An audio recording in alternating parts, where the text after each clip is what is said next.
Now, talking about the traditional marriage, we mostly call it Awareɛ. Awareɛ. As I said, people think this kind of marriage is engagement. It is not engagement. You see, elsewhere, as we do see, when a man sees a woman and he actually is in love, the man sometimes will just go and buy a ring, what we call promise ring or engagement ring, and give it to the woman. Ɔbaa no ne ɔbɛrima no ahyia no mahu sɛ ɔmo pɛ ɔmo ho no. Ɔbɛrima no tumi kɔtɔ kawa na ayɛ ahyɛnsodeɛ sɛ yɛahyɛ yɛn ho bɔ sɛ yɛbɛware. That is the engagement. So what we do at home, the family of the man will go to the woman's family with all the family members around. They go with drinks, they go with clothes, they go with items, whatever, schnapps and whatever, trunk, suitcase, and those things. This is marriage.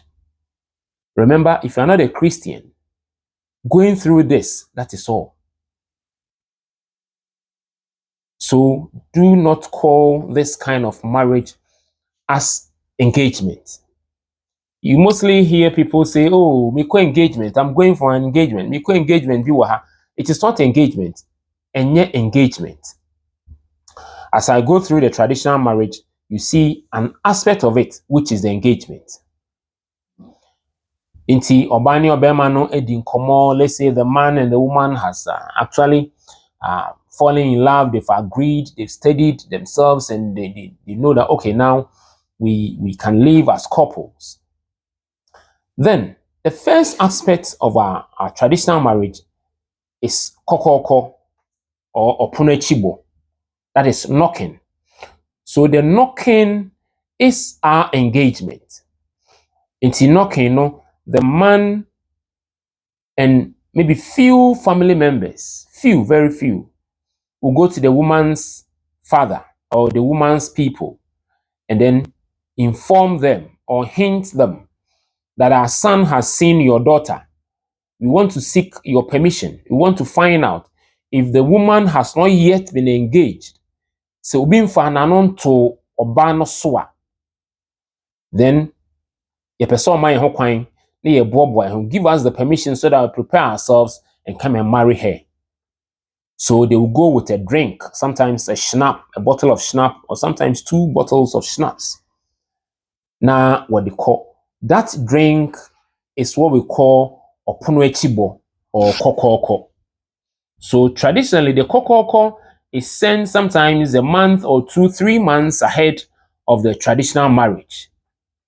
And during that time, when the man accepts, when the father of the girl accepts the drink in consultation with his daughter, then the man, that's the girl's father, will start investigating about the man or the boy who is coming to marry their daughter to see whether he's from a good family, whether there's no communicable disease, whether blah, blah, blah. They look at everything that they wish it should be okay for their daughter to marry. After that, they will set a date for the traditional marriage to be done. Before then, the kokoko or the knocking has been done long time. That's what we call opunechibo or kokoko. And the English people will say knocking. And the same way we call it inhunenim ensa. Inhunenim so bihu obienim. The first time of seeing the family. Inhunenimu ensa. Now, the marriage itself, when the date is set, these are some of the things, the basic things which are needed in the marriage. It varies from one tribe to the other and one group of people to the other. But for the accounts, these are the basic ones. There are others that may vary from one hometown or one clan to the other. So the main thing is that the dowry, the bride price, that's what we call the iti insa. That is the dowry or the bride price. Itinsa. The itinsa basically is drinks, schnapps. You see, at first it was bottles of schnapps and a pot of palm wine in sefufu. But today's world, because we are not getting the sefufu, we add minerals. So schnapps and minerals. So drinks plus undisclosed amount of money. We're told in the olden days. In the olden days, it was about 4 cedis, 80 pesos. About 4 cedis, 80 pesos in those days. But of course, it's not so like today. So drinks, obviously schnapps, and then soft drinks. Those, as I said, those days it was palm wine in sefufu, but now it is minerals. Yes, plus money, plus money. So that is the itinsa or the dowry. Then we have what we call itiadie. The itiadie is an amount of money plus other items for the woman. So here you have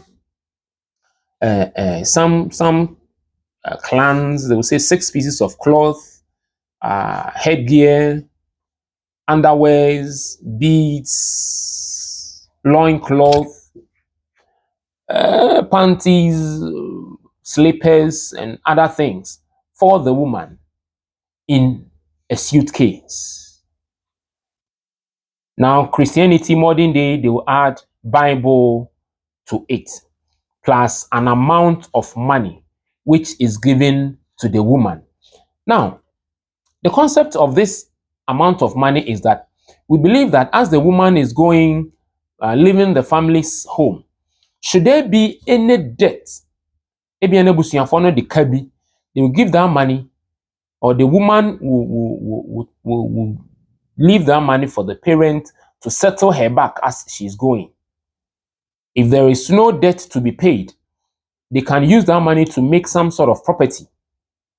They buy animals, they buy land or something, some sort of property for the woman. And by the Akan custom, should there be divorce and the fault is from the woman doesn't want to marry again, the fault is from the woman, that amount, itiadie, the man has a right to take it back. That's how the law is. But some people may decide, oh, it's okay, it's okay.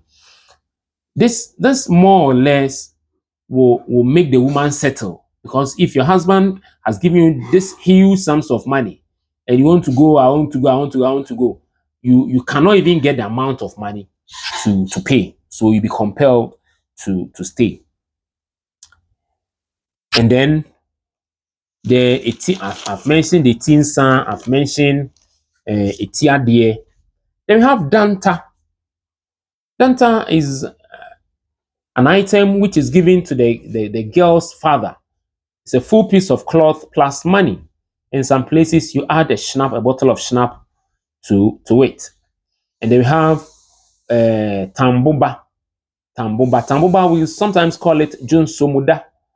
This is an item, half piece of cloth, which is given to the girl's mother plus undisclosed amount. We have what we call akontasikai or akontagiesikai. There was a controversy on this thing sometime. It is akontasikai. Akonta is the brother's in-law, the brother or the brother's in-law. So the new guy who is coming to marry their sister, they will give this amount of money. Initially, this money, as the name goes, is akontasikai. Sikai is cutlass. So it's sort of cutlass or token to buy a cutlass for the akonta. There are two reasons.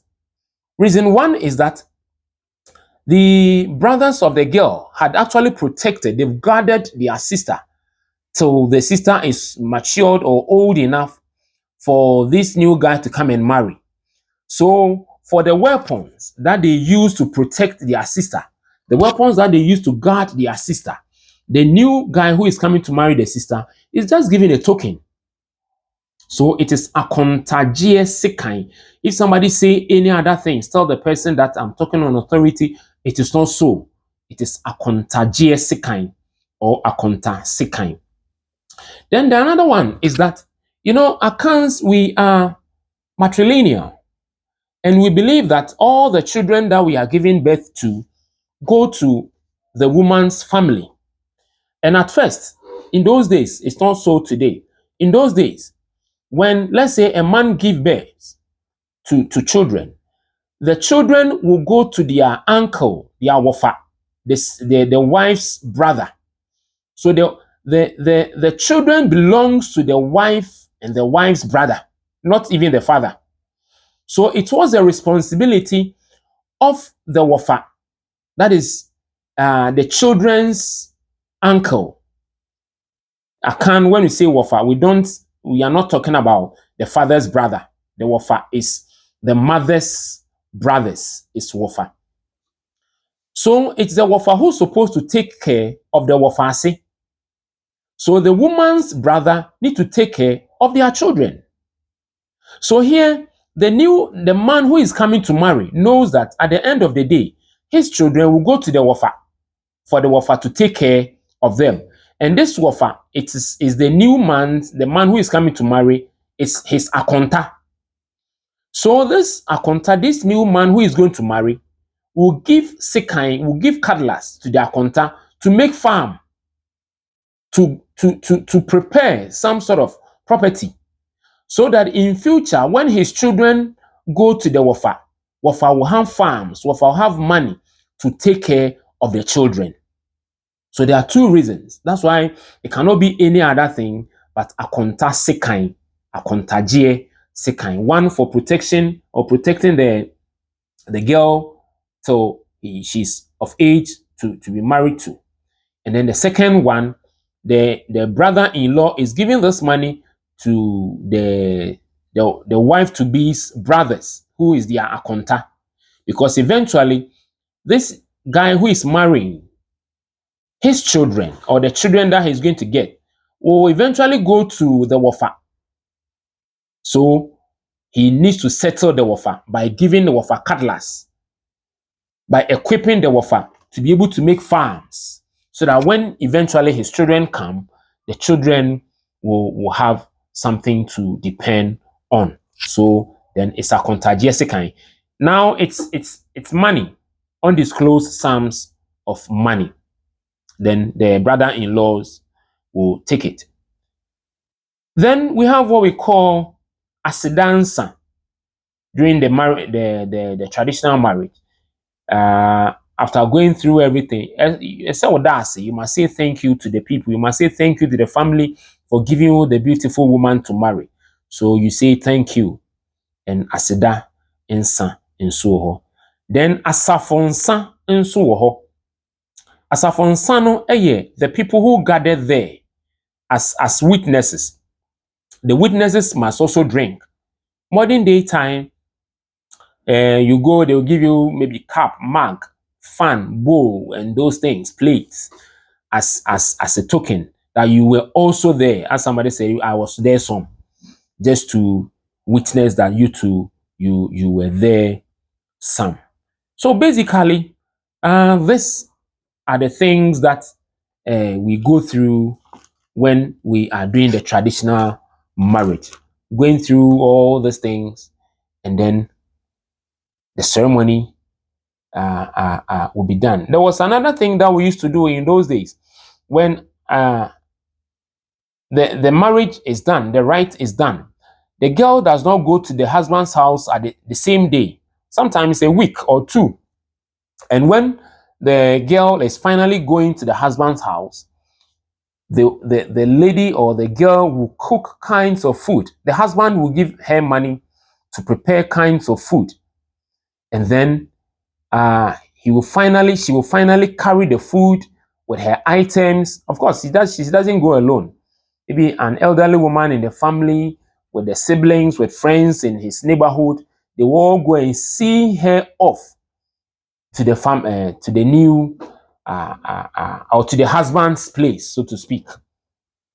That's where we had what we call ayifushia, from the word oyire fufro shia, meeting or welcoming of a new wife.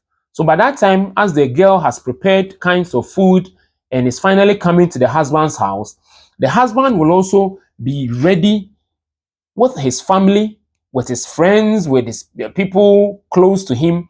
They also be there waiting for their wife to come. And when finally they bring the wife with the kind of foods that they've prepared, with his things, her things, then that's merrymaking.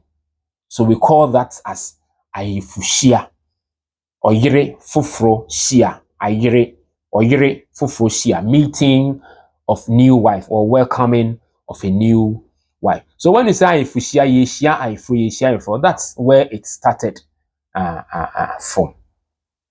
And then they will make merry. And at the end of the day, the family members, everybody will go back. And then the girl will be left with the husband for them to start life. As somebody said, they will live happily hereafter.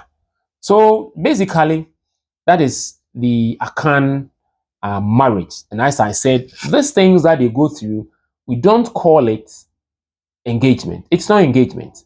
It is a marriage. Let no one say that this is an engagement. It is not engagement.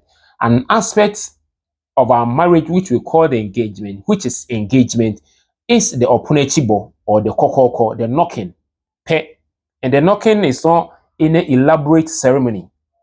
Maybe the boy who is now going to marry will go with maybe an uncle, father, and mother, about 3 or 4 people. They'll just go to the girl's father, meet the girl's father and mother, few people, and then just introduce themselves. That, oh, yehu baba no. And mostly they say we. Traditionally, it's not, the marriage is not for one person, no.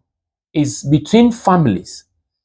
So in their terms, they'll say, oh, yehu baba, we have seen your daughter, and we want to marry her for our son. Then they will ask the girl, do you know this person? They say yes. Then he will continue from there. And then they will accept the kokoko or the opunechibo. And a date will be set for the traditional marriage. So please, don't call it engagement. If you want to speak English, say traditional marriage or home marriage. Thank you. I'll continue with the other type of marriages.